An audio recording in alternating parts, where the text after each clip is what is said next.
many days there are in a year, except the leap year, which is 366. But I just thought I'd note it. I have a really interesting subject for my opening comments. Then, of course, I go to your questions. And it is completely a thank you to Julie Hartman, with whom I do the Dennis and Julie podcast every week for the Salem News Channel. You would enjoy it. There's no question. It's amazing. She's 25, and we have such a rapport. It's worthy of its own commentary. What does age mean? It's a very interesting question. But I'm not going to get into that now. Anyway, she raised this topic, and we discussed it for over an hour. But I'll give about 5 to 10 minutes. So I just learned. I mean, I had vague notions of this, but I just learned she just took, or she's preparing to take LSATs. That's law school exams. To get into law school, I guess you have to take LSAT. Do you guys know anything about that? Is that right? Mm-hmm. I'm like, isn't there MCAT for medical school? Yeah. So she's taking an online tutoring class, Zoom class, and the Zoom facilitator said in passing that he wanted them to know that if they have any what is the word? Disabilities. Yeah. Any mental, psychological disability, they can have extra time on the exam. This sounds to most Americans as entirely right because it's compassionate. And not only compassionate, it's only fair because it levels the playing field so that you who have some mental, I won't say defect, it's too strong a word, disability, you won't be penalized. You have extra time and you can get a better grade as a result. And this is a really, really good issue to show many things, including how you cannot govern by compassion. You must govern by standards.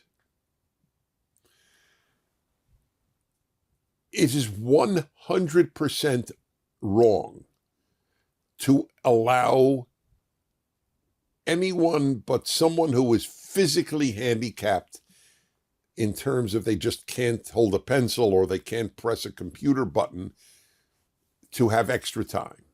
It's completely unfair. It sounds compassionate and fair, but it isn't. Because what it does is it gives you a fraudulent number. If I get, I don't know what the grades are. Let's say I get a 600 and I have kept assiduously to the time factor, the time limit, right? You get a 600, but you had 50% more time to do it. That 600 is an unfair representation, especially since you are not allowed to tell law schools that your grade was achieved through having extra time. It's not right, it's not fair, it's not accurate. So most Americans will say, what are you talking about?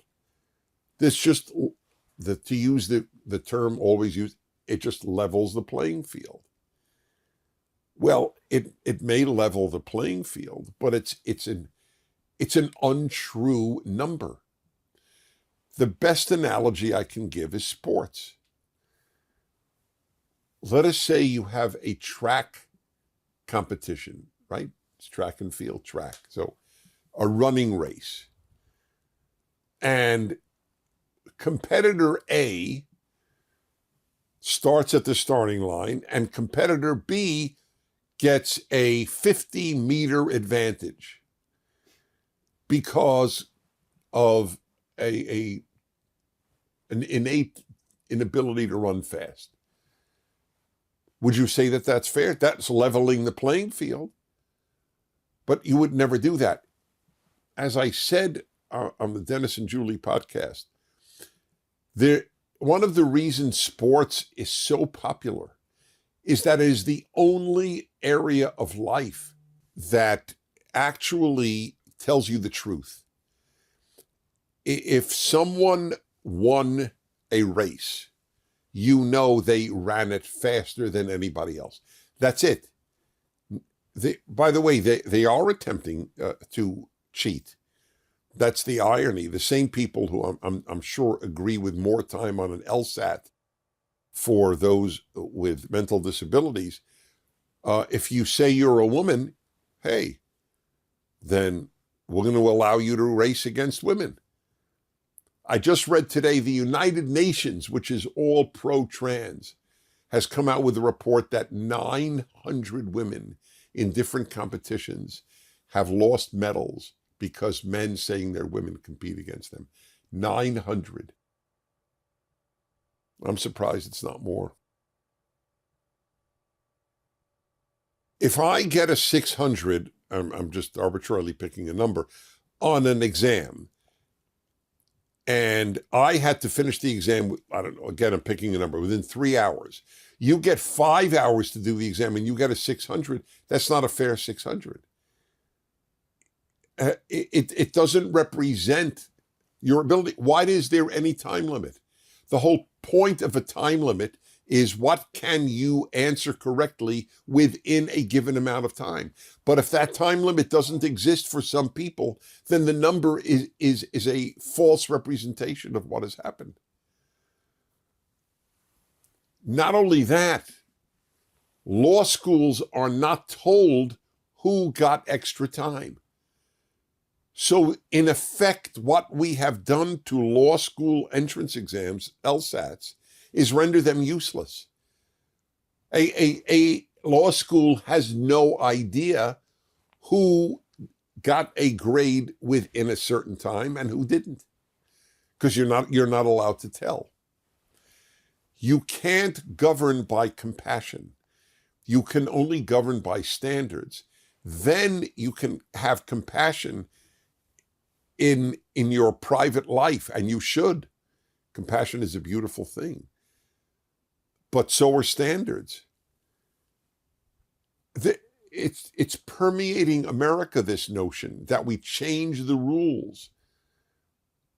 In the United States of America today, if you took out a large amount of money in a loan to attend college, you don't have to pay it because you know the government will ultimately want to pay it for you. But there are millions of Americans who did pay it.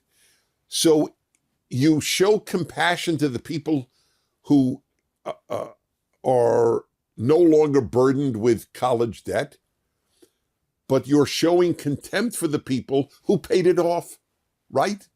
Isn't that obvious? Oh, you're a sucker. You paid your college debt. You just had to wait till a certain party was in office, and then all the debts would be rendered canceled because the government would pay it for you. That's not compassion. That's contempt. The people who actually thought I'm morally bound to pay my debt end up looking like suckers, because that's the way that law would treat them. There has to be a universality about standards, irrespective of your ability to live by them or not. And this would be an instance. You can't govern by compassion. That's why social justice is the opposite of justice. Social justice is governing by compassion. Justice doesn't know compassion. Justice knows what is just, what is true. That's it. Those are the only questions in justice. If a billionaire and a poor guy are in a lawsuit, you can't favor the poor guy over the billionaire. By the way, that's a biblical law in the book of Exodus. You cannot favor a poor man in judgment.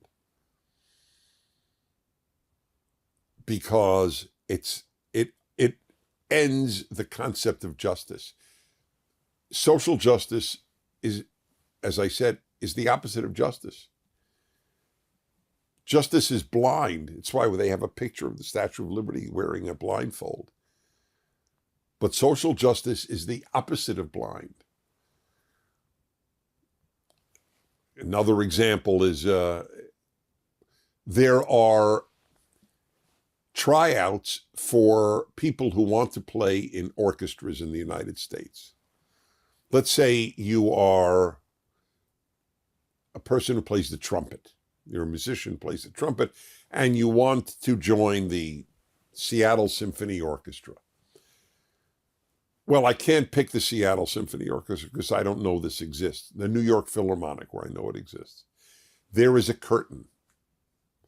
So the people choosing the next trumpet player for the, or violinist, or obviously any instrument, for the New York Philharmonic Orchestra don't know at all what the trumpeter looks like. They only know, which is all that matters, how does this person play the trumpet? So there's a curtain. We don't know the color, we don't know the sex, we don't know if they're handsome or pretty or ugly. It's heavy, thin, nothing. Only how does the trumpet sound, which is the way it should be. But obviously, if you want to have what's called affirmative action, compassion for minorities, then you wouldn't have a curtain. You wouldn't only choose the next trumpeter for the orchestra based on how well he or she plays the trumpet.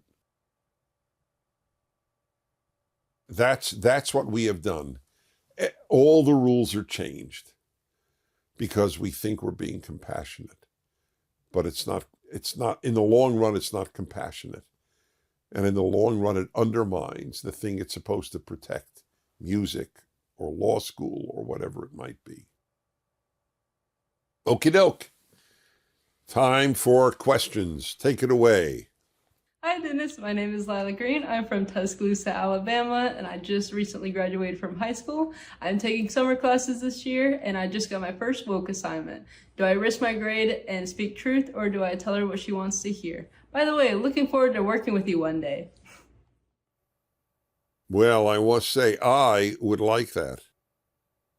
Okay, 1 minute. Okay, I did it. Well, let's see. Lila, yes, Lila Green in Tuscaloosa. I've been to Tuscaloosa a long time ago. So, first of all, I hope you do work with the PragerU one day. That would be wonderful. By the way, when I saw the picture of Lila and the dog, I was hoping the dog would ask the question, just for the record. So this is a very, very, very tough question. You might have thought I would have a slam dunk on this one. Oh, come on. You say what you believe, and that ends the issue. First of all, it gives you an idea of how ubiquitous, how common teachers favoring students who are progressives like they are. No kid is afraid to write left-wing ideas in a paper, in a book report. I'm shocked that they still have book reports, frankly. So this question arose, about 5 years ago. I was at a retreat as what they call scholar in residence, and so is Ben Shapiro of the Daily Wire. And this question arose, and Ben and I had opposite reactions, and we agree on almost everything. I said, this was my answer. I tell the following anecdote, where a woman called in and she said, what do I tell my daughter? Does she write what she believes and get a lousy grade? Or does she, write nonsense that she doesn't believe and get a good grade? I told the story of this woman calling me on my radio show, and this is what I said to her. I told the audience at this retreat. I said, I told this woman, if your daughter something to the effect, if your daughter compromises on the truth for a good grade, when will she not compromise on the truth? This is just a grade.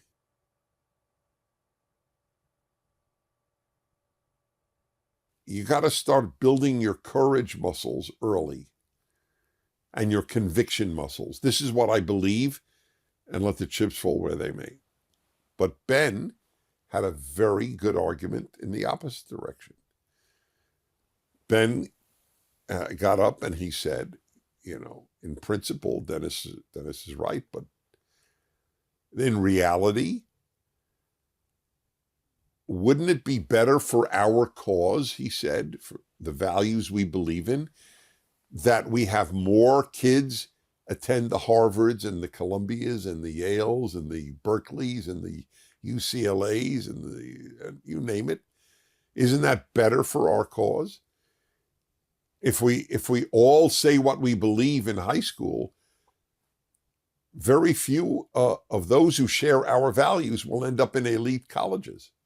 And we want them there. It's good for the cause. And my sense is we're both right.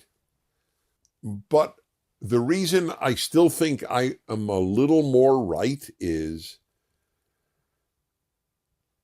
that when you start compromising for benefits, in this case, getting into a prestigious college, when you start compromising, when do you stop? That was my argument, but I mean it in a different way as well. You get into the habit, because there will be no time in your life when you don't pay any price for telling the truth. You will always pay a price. Elon Musk is the richest man in the world. He is a truth teller. And look at the amount of hatred he receives. The day being courageous exacts no price, we'll be living in a great world. But it's not imminent. So maybe there's a way to figure out how to tell the truth without rubbing the professor's nose in it. I'm not kidding. To be able to say certain things in ways that don't elicit antagonism. That might be a good way of getting around it. So that's a really tough question. Thank you. So we have Prager United. Go to PragerUnited.com.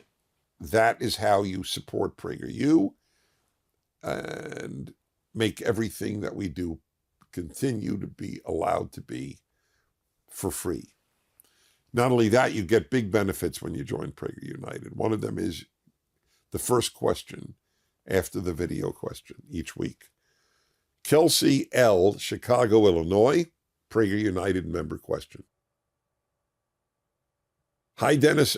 I absolutely love your fireside chats, as they have challenged and enhanced my critical thinking.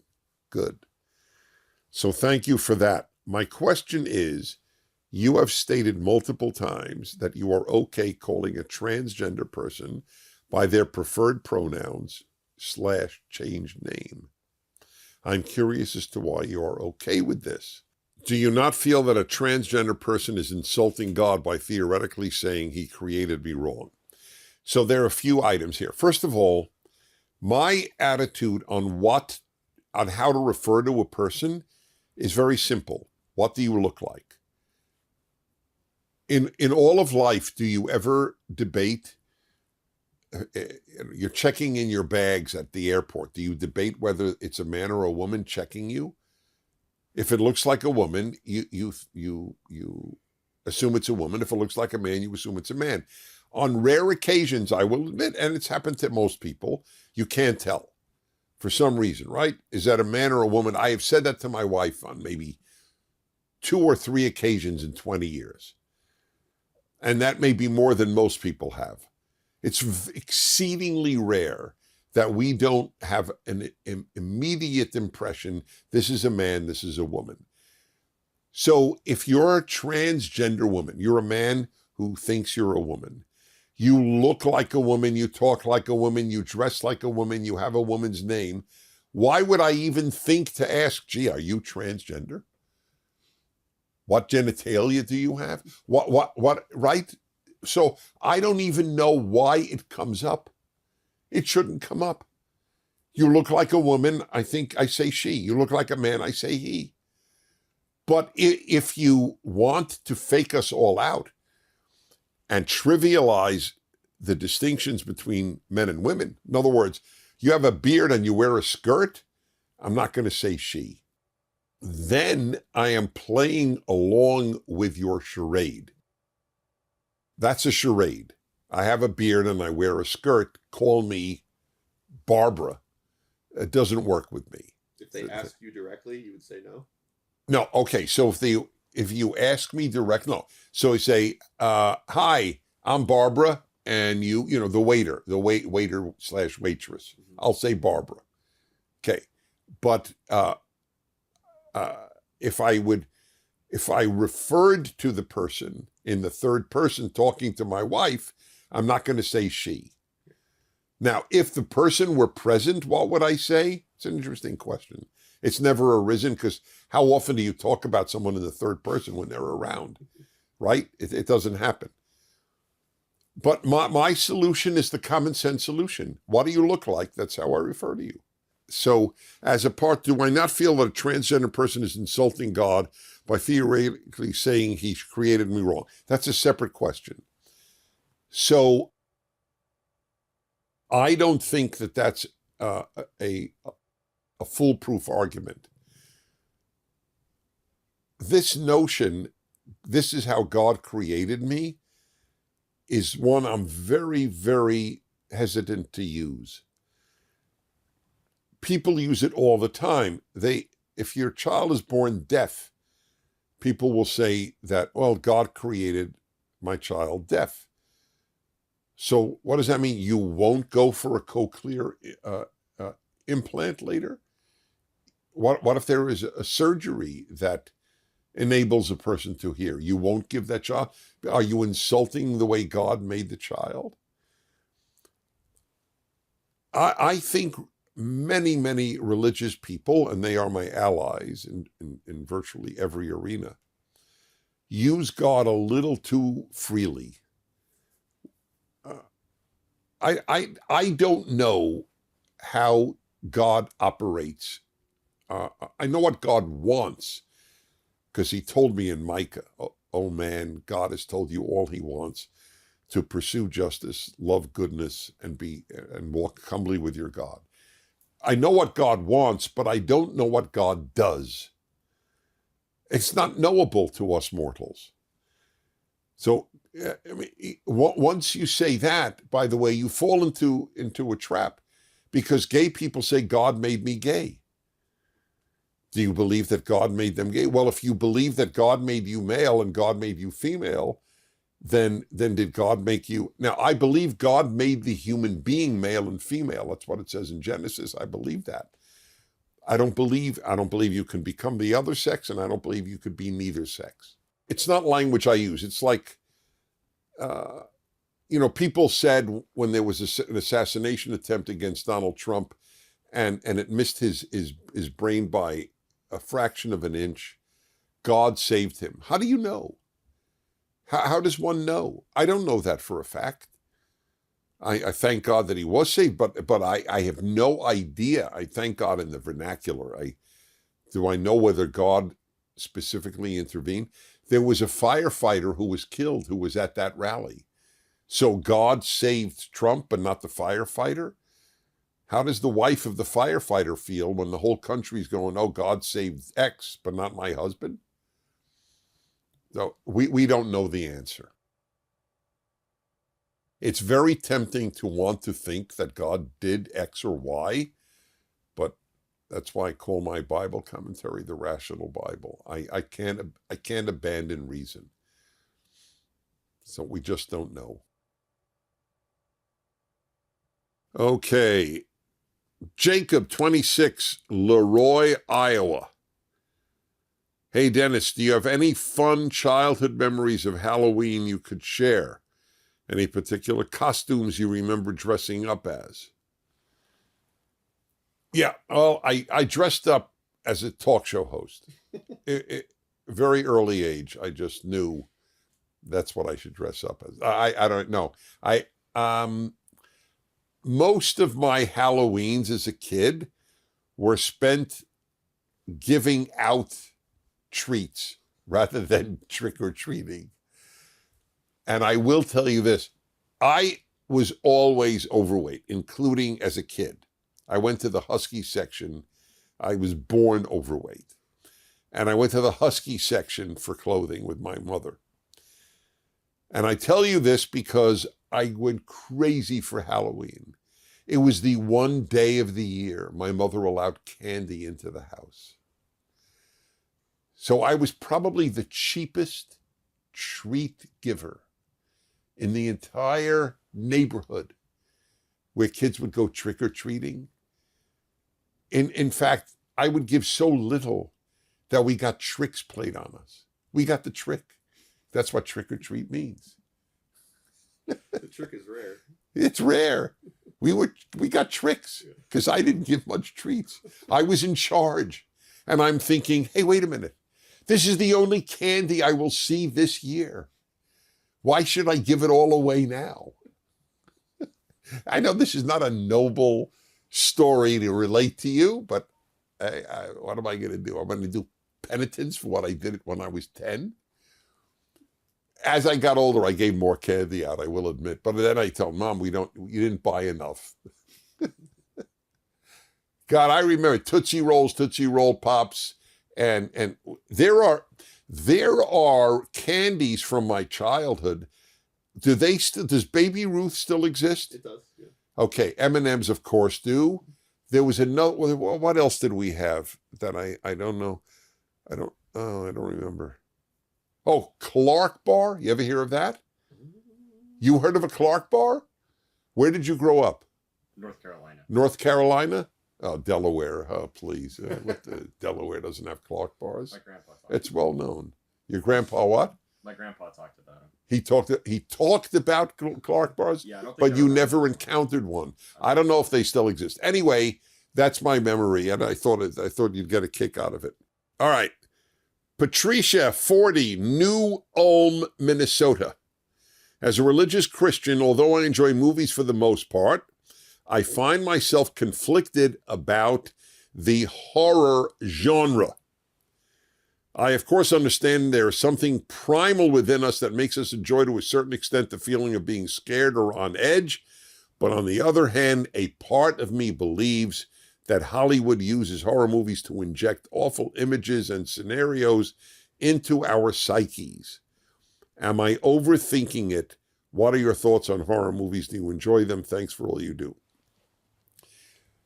So this is a great example of interacting with the public on an intellectual level. You learn so much.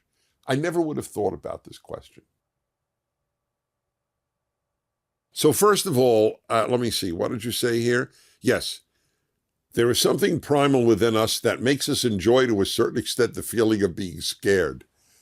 I don't have that.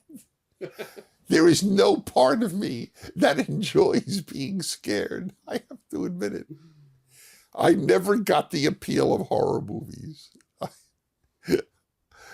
What am I going to say? And by the way, I think I know why, at least partially why, I don't have any joy in getting scared, is that I know how scary reality is, so I don't need movies to engender it. And I think that a lot of especially young people are oblivious, at least in America and in Western society generally, to how much evil there is in the world. So they like watching it. But I knew from an early age how much evil there is, because I know, the real stuff. I could never, so the guy, horror scene, the guy with the slasher blades, right? A guy slashing people. there was no part of me that enjoyed being scared. What I did do, interestingly, I told my older brother when I was about 10 or 11 that I couldn't watch horror movies. It was on TV. They'd be on TV because they really made me scared. So my brother said, just keep watching them, and then eventually you'll start laughing when you see these monsters or these sword wielders. The more you watch it, the less it will impact you. And he was right.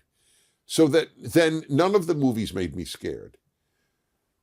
I'll tell you, the scariest movies are based on truth. You know, Nazi movies, communist movies, slave ship movies, the real deal. That's scary. So that's what affected me. As regards implanting images in your psyche, I don't know if I relate to that. I think it's a woman, right, who wrote this? Yeah. I think women remember things more than men do. I think if you asked the average woman, say a husband and wife go to a movie, ask her what happened a week later in the movie and ask him. Most men will say, what movie? Is that fair to say? Is that fair to say? You remember movies? Seriously, if you do, okay, well, he has a feminine side. It's beautiful. No. Anyone whose grandfather had Clark bars has a feminine side. By the way, they're still around. They are still around. You looked it up? 107 years, yeah. Yeah. I love that. I love the Clark bars. I don't know how many I gave out. Very few. So anyway, so I'll just speak for me. I don't remember most movies. Do you know what movie I remember? This is eerie that this should come up because I just mentioned it today. Castaway. Yeah, it's a good movie. I can't forget that movie. I believe at least 5 times every single year, something about that movie enters my brain. I don't know why. Maybe every time I see a volleyball. Yeah. Wilson. Anyway, so the implanting of images is not a thing. There's one thing that does still continue to scare me in horror movies. Only one. Kids who are scary. I find scary children much scarier than scary adults. Right? Mm-hmm. You have that too. I think a lot of people feel that because they're often used as frightening figures. But anyway, you might be overthinking it. I love your sensitivity, but some things are not big issues. What's our story? We're good. So we're good. That's such an adorable way of putting it. We're done. Yes, we're done. I have a bittersweet feeling whenever it's over. I enjoy it. How shall I put it? I enjoy it as much as you do. Does that sound arrogant? Because I'm assuming you do.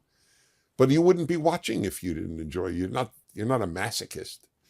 So I want you to know I enjoy it as much as you enjoy it, just for the record. So before I say goodbye, I just want to note, this is the first time I'm noting this, but it's very important to me and to all of us. If you're watching on YouTube, is for you to leave comments. I'll tell you this, I always read comments on YouTube, on articles that I read on the internet.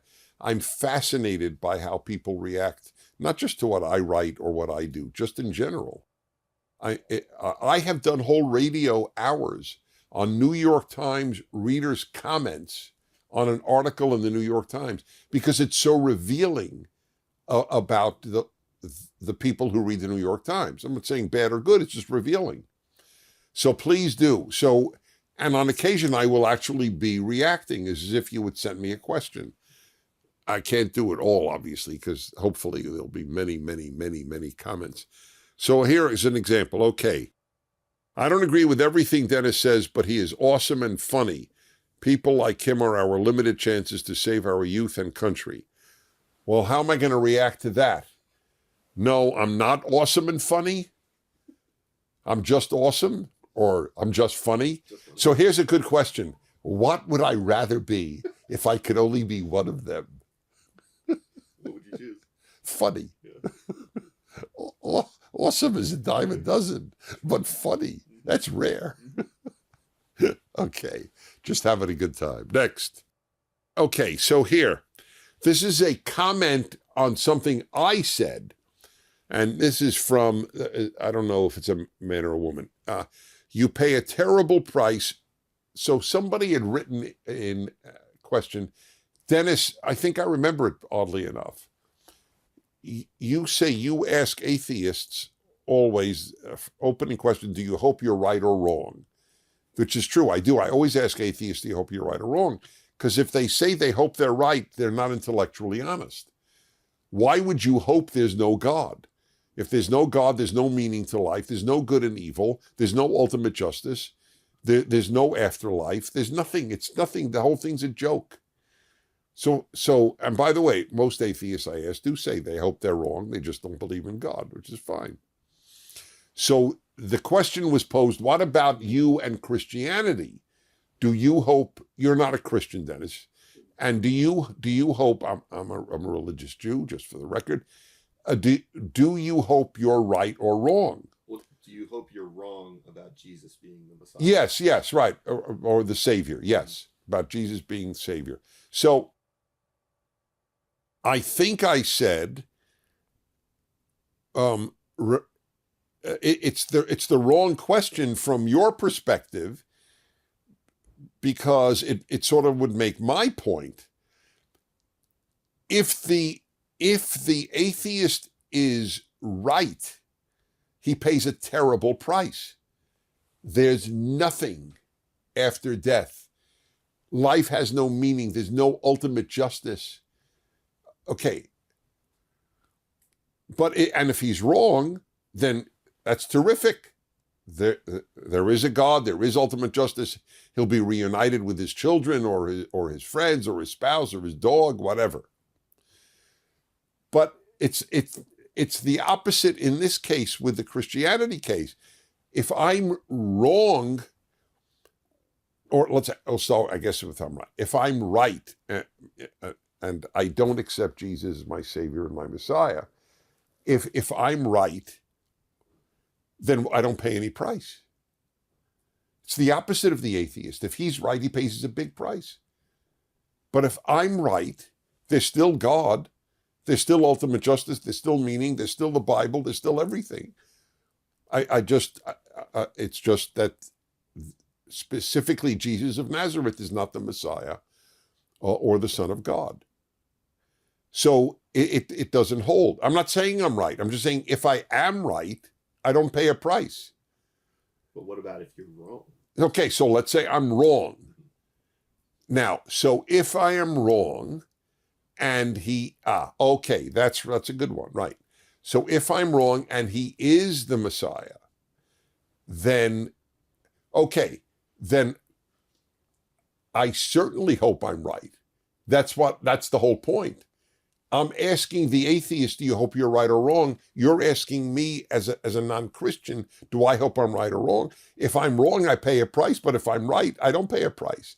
The atheist pays a price if he's right. So it's not analogous. Is that clear? Okay, so there's another one on that.